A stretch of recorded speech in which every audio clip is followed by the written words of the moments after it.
প্রিয় শিক্ষার্থীবৃন্দ, আমরা এখানে দেখব, আমি এখানে লিখলাম x plus y is equal to 7, x plus y is equal to 7।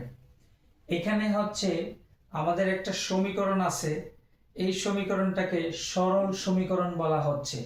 এই সমীকরণটাকে সরল সমীকরণ বলা হচ্ছে। দুই চলক বিশিষ্ট সরল সমীকরণ, দুইটা চলক আছে এখানে x এবং y, দুই চলক বিশিষ্ট সরল সহ সমীকরণ না, সরল সমীকরণ বলা হচ্ছে। দুই চলক বিশিষ্ট সরল সমীকরণ। তো এইখানে আমরা x plus y is equal to 7, এখানে কিন্তু x ও এর ভিন্ন ভিন্ন মানের জন্য এই সমীকরণটা সত্য হতে পারে। যেমন আমি যদি বলি x এর মান 3, y এর মান 4, তাও 7 হয়। আমি যদি বলি x এর মান 4, y এর মান 3, তাও 7 হয়। আমি যদি বলি x এর মান 1, y এর মান হচ্ছে 6, তাও 7 হয়। আমি যদি বলি x এর মান 2 এবং y এর মান হচ্ছে 5, তাও 7 হয়। অর্থাৎ অসংখ্য মানের জন্য আমাদের এই সরল সমীকরণটি কি হয়? সত্য হয়। অসংখ্য মানের মাধ্যমে আমরা এটাকে মান বের করতে পারি, প্রুফ করতে পারি। অর্থাৎ x plus y is equal to যে 7, সেটা অসংখ্য মানের মাধ্যমে সেটাকে আমরা প্রকাশ করতে পারি।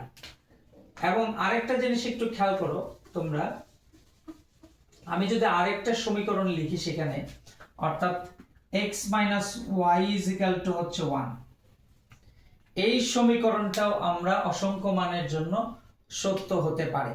যেমন আমি যদি বলি 7 minus 6, তাও 1 হয়।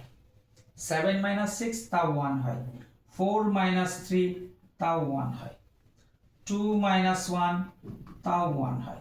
অর্থাৎ অসংখ্য মানের জন্য সেটা সত্য হবে। কিন্তু আমি যদি দুইটা সমীকরণকে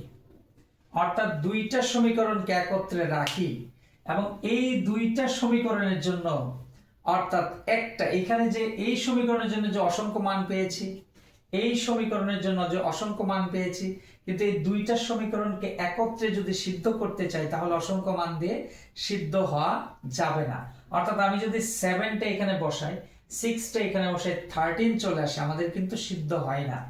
আমি যদি এখানে 2 বসাই আর 1 বসাই, তাহলে এটা সিদ্ধ হচ্ছে, অর্থাৎ দ্বিতীয় সমীকরণটা সিদ্ধ হচ্ছে, প্রথম সমীকরণটা সিদ্ধ হচ্ছে না। অর্থাৎ অসংখ্য মানের জন্য দুইটা সমীকরণ একত্রে সিদ্ধ হয় না। তো অর্থাৎ একটা নির্দিষ্ট মানের জন্য যদি আমি 4 minus 3 এই মানটা নিই এখানে, তাহলে আমার হচ্ছে 4 minus 3 এর জন্য 1 আসে, আবার 4 plus 3 এর জন্য 7 আসে। অর্থাৎ একটা মানের জন্য দুইটা সমীকরণ একত্রে যে সিদ্ধ হয়, সেই দুইটা সমীকরণকে একত্রে আমরা বলবো সরল সহ সমীকরণ বা সরল সহ সমীকরণ জোটও বলা যায়। ধন্যবাদ সবাইকে।